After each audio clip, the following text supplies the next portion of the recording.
Good morning students, welcome back. अब मैं आपको एक नया चैप्टर प्रारंभ करने जा रहा हूं जिसका नाम है मूल्यांकन।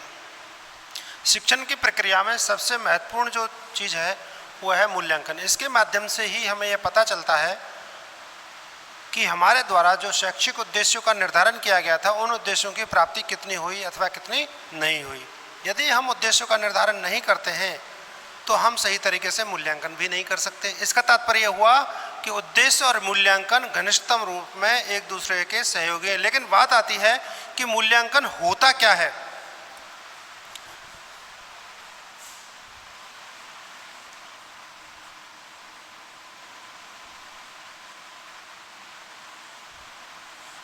मूल्यांकन से तात्पर्य क्या है? उपयोगिता।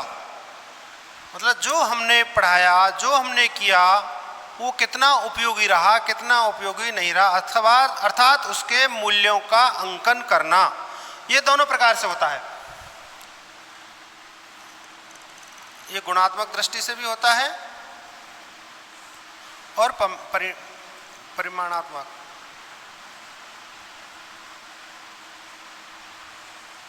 ये दोनों तरह, गुणात्मक और परिमाणात्मक। गुणात्मक से तात्पर्य है क्वालिटेटिव, कि इसकी क्वालिटी कैसी रही, किस चीज़ की, जो हमने पढ़ाया उसकी। और क्वांटिटी परिमाणात्मक, अर्थात उसके कितने अंक आए, कितने प्रतिशत हमने उसको यूज किया, कितने प्रतिशत हमने हमारे उद्देश्यों की प्राप्ति की, कितने प्रतिशत हमारे बालकों ने सीखा। इस तरह से गुणात्मक और परिमाणात्मक जानकारी प्राप्त करने के लिए जिस टेक्निक का प्रयोग किया जाता है उस टेक्निक को हम क्या कहते हैं? मूल्यांकन। शिक्षा का प्रमुख उद्देश्य क्या है? बालक का सर्वांगीण विकास करना।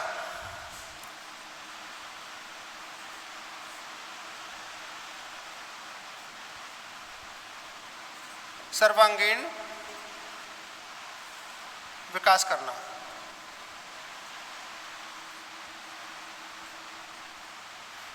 ये हमारा उद्देश्य है।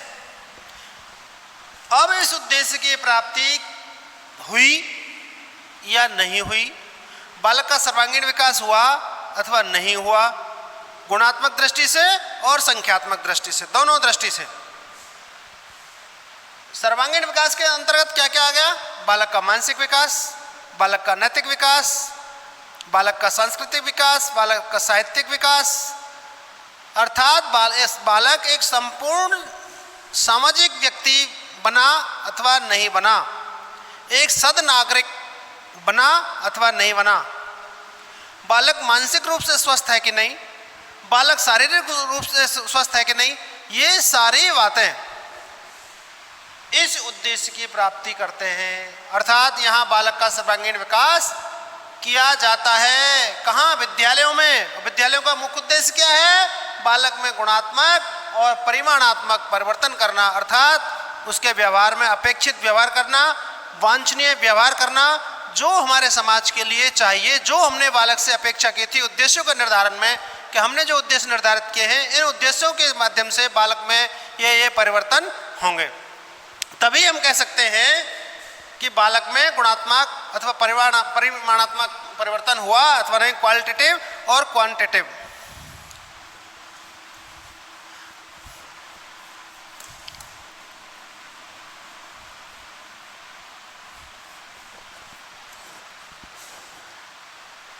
प्रत्येक शिक्षक चाहेगा कि बालक का जो अनुभव है, बालक को जो अनुभव हमने दिए हैं उन दोनों को मिक्स करके बालक ने उनका उपयोग किया कि नहीं अपने जीवन में, अर्थात वो बालक के लिए सार्थक रहे अथवा नहीं रहे।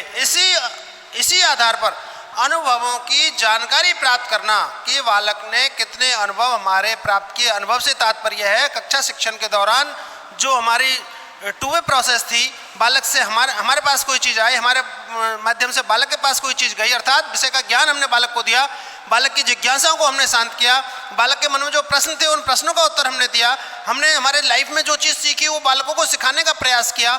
इन सबको बालक ने सीखा अथवा नहीं सीखा, ये हमें किससे पता चलता है? मूल्यांकन से। ग्राउंड लुंड ने अपनी पुस्तक, एक बहुत बड़े विद्वान हुए हैं,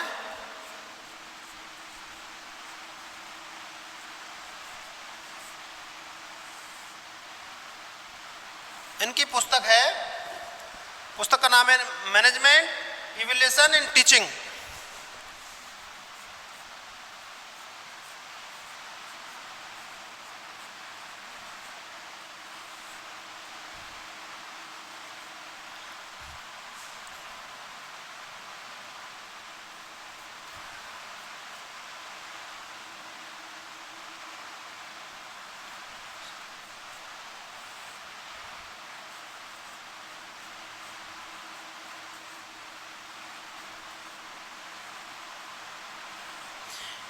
इसमें इन्होंने, ग्रोनलुंड ने अपनी पुस्तक में लिखा है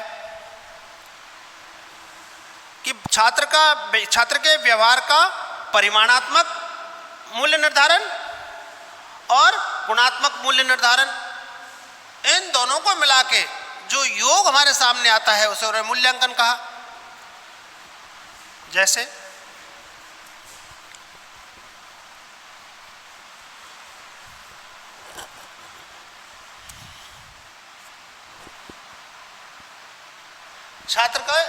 छात्र व्यवहार का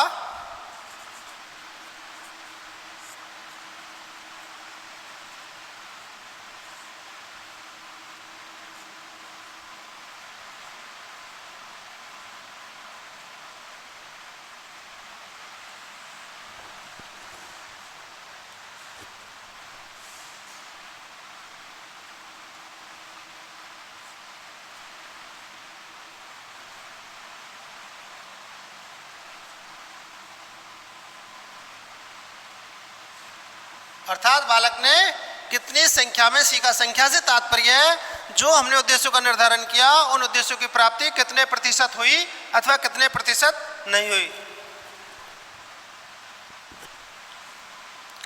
दूसरा है इसी में छात्र व्यवहार का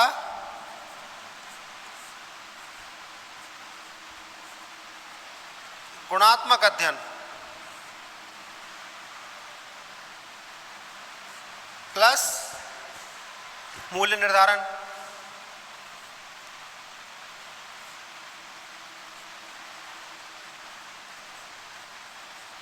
आप लोगों ने सुना होगा कभी कभी हम मापन को भी मूल्यांकन मान लेते हैं, अर्थात किसी भी चीज के अंकों का निर्धारण करना, उसकी प्रतिशतता जानना, हम उसे मापन कहते हैं।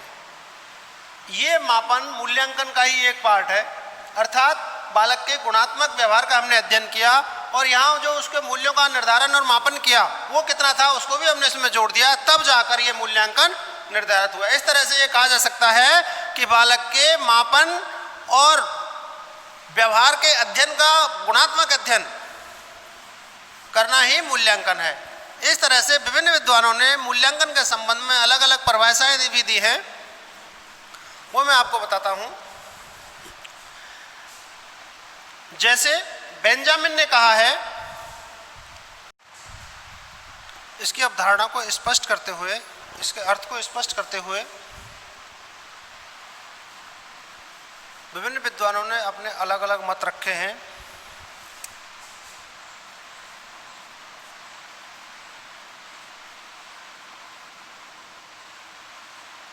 जैसे सबसे पहले बेंजामिन ने कहा है कि मूल्यांकन योग्यता नियंत्रण की एक व्यवस्था है जिसमें शिक्षण और अधिगम की प्रक्रिया की प्रभावशीलता का अध्ययन किया जाता है।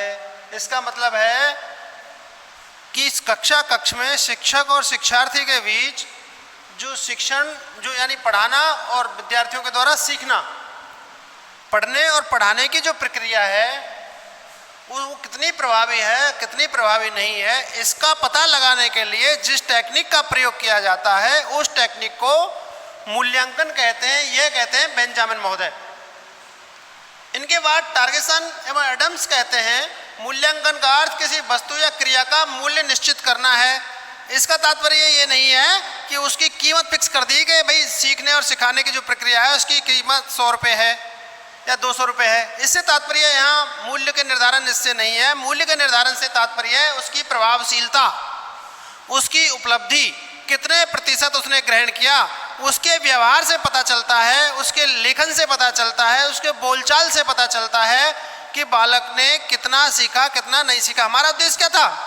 बालक का सर्वांगीण विकास करना, जिसमें बौद्धिक विकास, जिसमें शारीरिक विकास, सामाजिक विकास, नैतिक विकास, चारित्रिक विकास, ये सब इसके अंतर्गत आता है। उस सबको मापने के लिए शिक्षक क्वांटिटेटिव और क्वालिटेटिव एक एग्जाम लेता है। उस एग्जाम को ही यहाँ मूल्यांकन कहा गया है, और उस एग्जाम के माध्यम से जितने प्रतिशतता उसकी प्रभावशीलता रहती है उसको यहाँ मूल्य इन्होंने कहा है, जिनका टारगेसन एवं एडम्स महोदय ने। रेमर्स एवं गेज के अनुसार इनका मानना है कि मूल्यांकन के अंदर व्यक्ति अथवा समाज, एक व्यक्ति और पूरी क्लास, समाज से तात्पर्य यहाँ क्लास से है, विद्यालय से है, घर और परिवार से है, पूरे राज्य से है, पूरे देश से है और पूरी दुनिया से है। इन दोनों के बारे में अथवा दोनों की दृष्टि से जो अच्छा है, यानी व्यक्ति की दृष्टि से, समाज की दृष्टि से अथवा दोनों की दृष्टि से जो उपयुक्त है और जो आवश्यक है, उससे संबंधित उद्देश्य या विचार की मान्यता, अर्थात जिसके माध्यम से समाज के लिए हमने एक अच्छा नागरिक दिया, यह मान्यता है। मतलब हमारे उद्देश्यों में हमने ये निर्धारित किया, हमने ये पहले ही मान लिया, हमने पहले प्रिडिक्ट कर लिया कि हम इन उद्देश्यों का निर्धारण करते हैं, इन उद्देश्यों के माध्यम से हम देश के लिए और समाज के लिए अच्छे नागरिक दे सकते हैं। उस टेक्निक को यहाँ इन्होंने मूल्यांकन कहा है। उसके बाद BS डागर यानी मेरे अनुसार किसी वस्तु, उपलब्धि या प्रक्रिया आदि का मूल्य अंकित करना ही मूल्यांकन है। अर्थात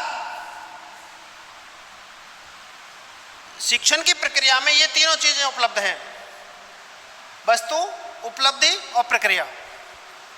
इन तीनों का अंकित मतलब इन तीनों की प्रभावशीलता, प्रतिशतता जांचने के लिए हम जो टेक्निक काम में लेते हैं वो मूल्यांकन है।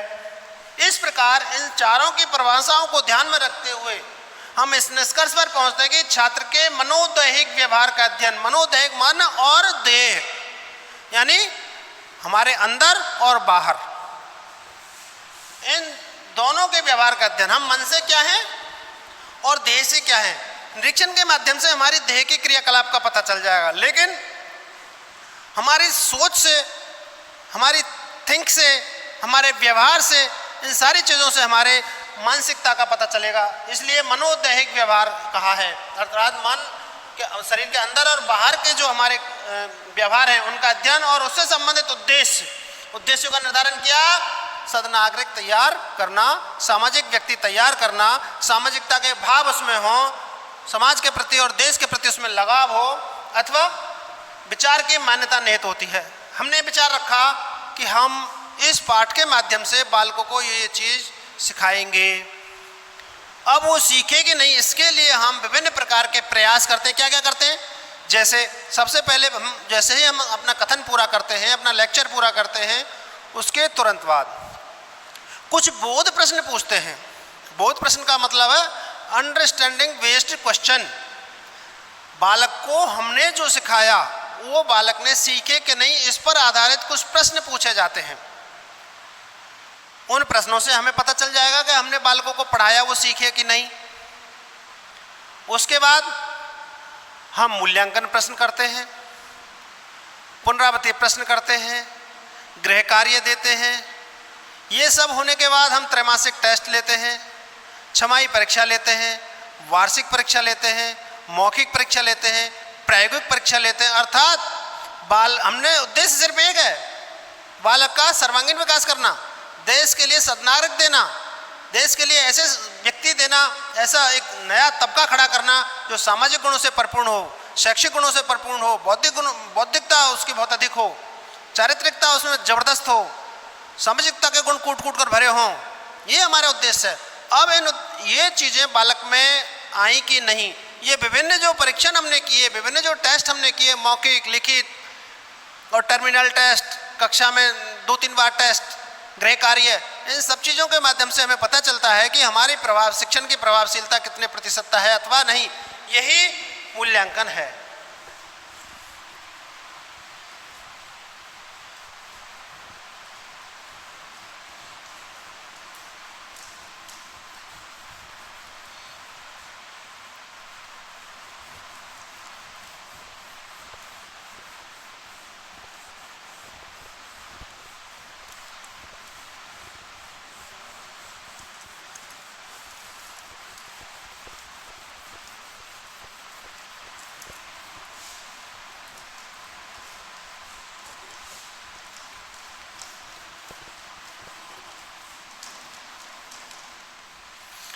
अब बात करते हैं मूल्यांकन के उद्देश्य। मूल्यांकन क्यों करते हैं हम, इसके उद्देश्य क्या है, पर्पज क्या है हमारा, ये चीजें पता करने के लिए हम इसके उद्देश्यों का निर्धारण करते हैं।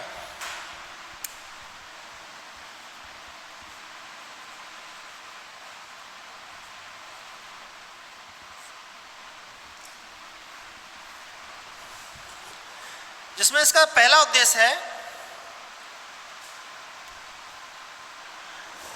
उपयुक्तता की जांच करना। उद्देश्यों के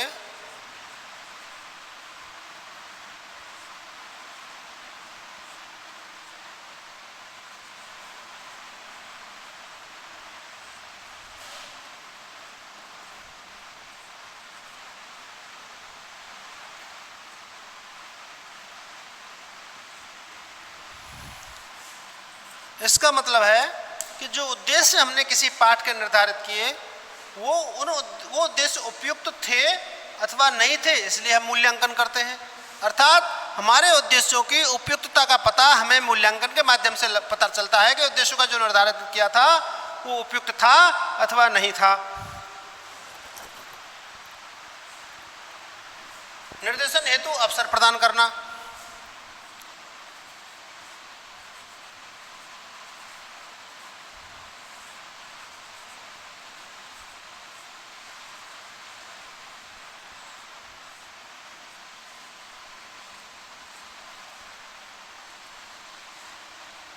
हमारे मूल्यांकन का एक उद्देश्य ये भी है कि हम शिक्षण के दौरान बालक को जो निर्देश देते हैं उन निर्देशों के अवसर प्रदान करना। अर्थात बालकों के सामने ऐसे स्टिमुलस रखें कि बालक हमारे सामने उसका रेस्पॉन्स रखे। जैसे मैं कहता हूँ कि आपको आईएएस बनना है, बालक प्रश्न करेगा साहब कैसे बनेंगे, इसके लिए क्या है, क्या करें हम, उसके लिए शिक्षक उनको निर्देश देता है। तीसरी बात,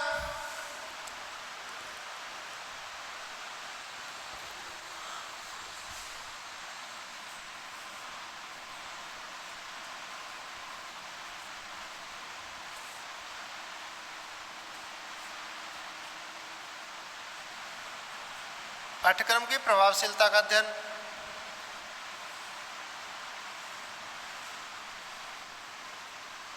अर्थात हमारा पाठ्यक्रम उपयुक्त है अथवा नहीं, इस बात का भी पता हम मूल्यांकन के माध्यम से कर लेते हैं। अगला है शिक्षक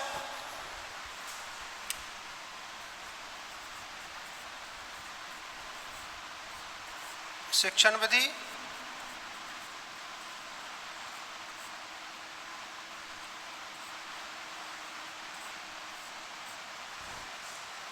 शिक्षक शिक्षण विधि पाठ्य वस्तु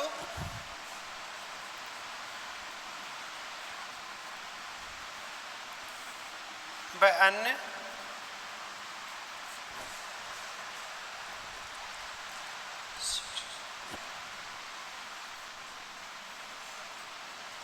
शैक्षिक संसाधनों की उपयुक्तता।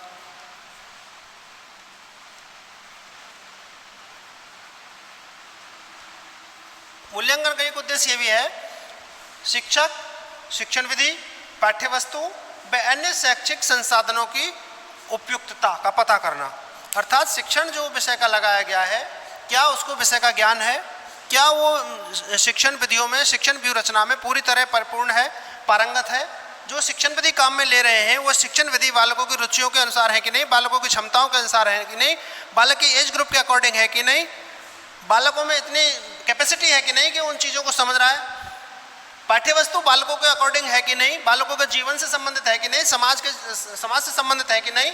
और शैक्षिक संसाधनों से तात्पर्य है शिक्षक शिक्षण विधि और पाठ्य वस्तु, इन तीनों को मिलाकर बालकों को सीखने के जो अवसर प्रदान करने वाली सामग्री है जिसे हम टीएलएम कहते हैं, टीचिंग लर्निंग मटेरियल, शिक्षण अधिगम सामग्री, जिसे टीचिंग एड्स के नाम से भी जानते हैं, वो जो हम काम में ले रहे हैं शिक्षण के दौरान कि वो प्रभावशील है कि नहीं।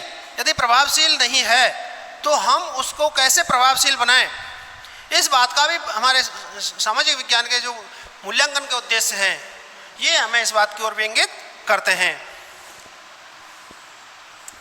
अगला है भली प्रकार से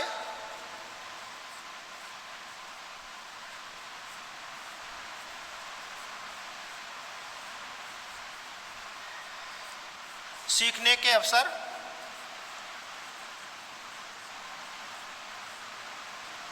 प्रदान करना।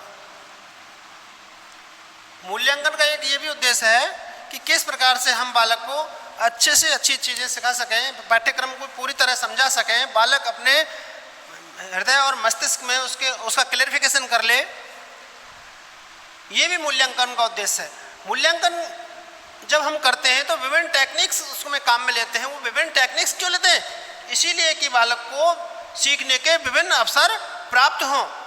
यदि हम उस बालक को सीखने के विभिन्न अवसर प्राप्त नहीं करेंगे तो हमारा मूल्यांकन बिगड़ जाएगा। इसलिए शिक्षक विभिन्न माध्यमों से, विभिन्न तकनीकों से, विभिन्न शिक्षण विधियों से, विभिन्न युक्तियों से वो अपना शिक्षण अच्छे से अच्छे तरीके से कराना चाहता है। पाठ्यक्रम में छात्रों की क्षमता के अनुसार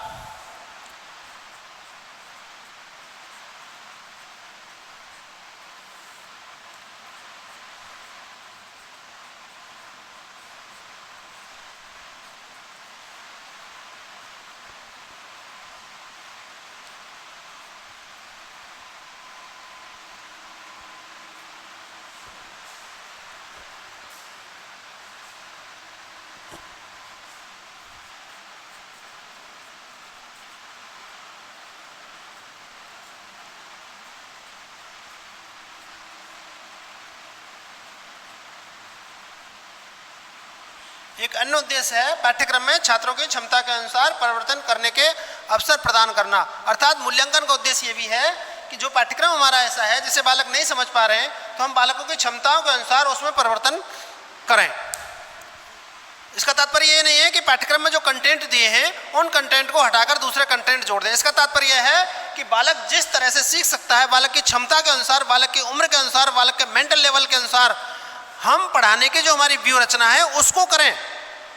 पढ़ाने की व्यूह रचना में परिवर्तन करें। केवल तीक्ष्ण बुद्धि बालकों के अकॉर्डिंग हम कक्ष में नहीं पढ़ाएं, बल्कि जो सामान्य श्रेणी के बालक हैं और पिछड़े जो बालक हैं उनके अकॉर्डिंग हम उस पाठ्यक्रम को उनके सामने परोसें। अर्थात उस जो हमने हमारी व्यूह रचनाएं की हैं, जो शिक्षण विधि काम में ली है, जो शिक्षण सामग्री काम में ली है, जिन उद्देश्यों का निर्धारण किया है, उन सब में परिवर्तन करिए और बालकों की क्षमताओं के अनुसार हमें उनको चयन करना है, उन्हीं के अनुसार हमें बालकों को प्रस्तुत करना है, तभी हम अपने उद्देश्यों की प्राप्ति में सफल होंगे। अगला है बालक के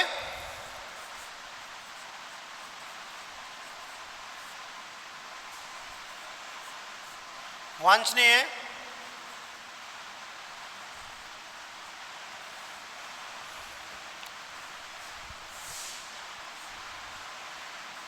या अपेक्षित व्यवहारगत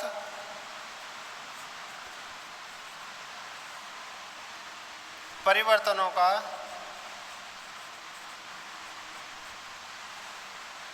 पता करना। मूल्यांकन का यह भी उद्देश्य है कि जो उद्देश्य हमने निर्धारित किया, अपेक्षित व्यवहारगत परिवर्तन के लिए बालकों के बारे में हमने उद्देश्यों का लेखा जोखा किया, उद्देश्यों का निर्धारण किया, उन उद्देश्यों की प्राप्ति हो रही है अथवा नहीं, इस बात का पता हमें मूल्यांकन से लगता है। मूल्यांकन कई प्रकार से करना होगा, तभी हमें उनके अपेक्षित व्यवहार का परिवर्तन का पता लगेगा। जैसे उसकी लिखित परीक्षा भी लेनी पड़ेगी, उसकी मौखिक परीक्षा भी लेनी पड़ेगी, उसकी प्रायोगिक परीक्षा भी लेनी पड़ेगी, उसके व्यवहार का निरीक्षण भी करना पड़ेगा, सामाजिक कार्यक्रमों में उसकी भूमिका का भी पता करना पड़ेगा। तभी हम हमारे जो उद्देश्यों का निर्धारण है, बालक का सर्वांगीण विकास करना, देश के लिए और समाज के लिए सद्नागरिक तैयार करना, एक सामाजिक बालक तैयार करना, तभी हमें पता चल पाएगा। यदि हम ऐसा नहीं करते हैं तो हम उनका मूल्यांकन करने में असमर्थ रहेंगे। अगला है बालकों के सर्वांगीण विकास हेतु गति प्रदान करना।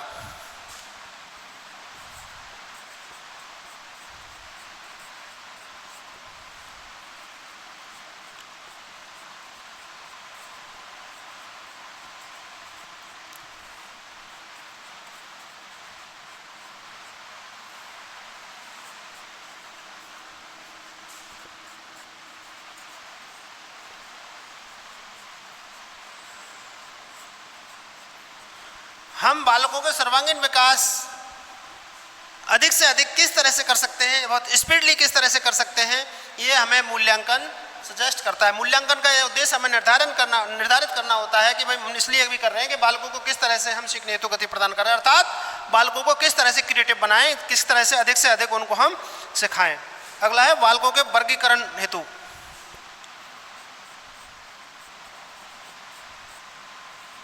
बालकों का वर्गीकरण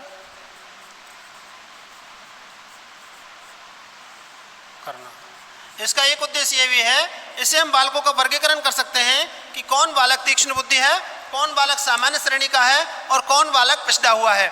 अब इसका फायदा क्या होगा कि जो पिछड़े हुए बालक हैं या सामान्य श्रेणी के बालक हैं, उनको तीक्ष्ण बुद्धि बालकों के साथ लाने के लिए हमें अपनी स्ट्रेटजी में जो तब्दीली करनी पड़ेगी। हमने जो शिक्षण की रचना तैयार की है उस शिक्षण की रचना में परिवर्तन करना पड़ेगा और उन बालकों के साथ वो कैसे आ सकते हैं उन टेक्निक्स को हमें अपनाना पड़ेगा। इसलिए हम मूल्यांकन के माध्यम से हमें बालकों का वर्गीकरण करने में बहुत फायदा मिलता है।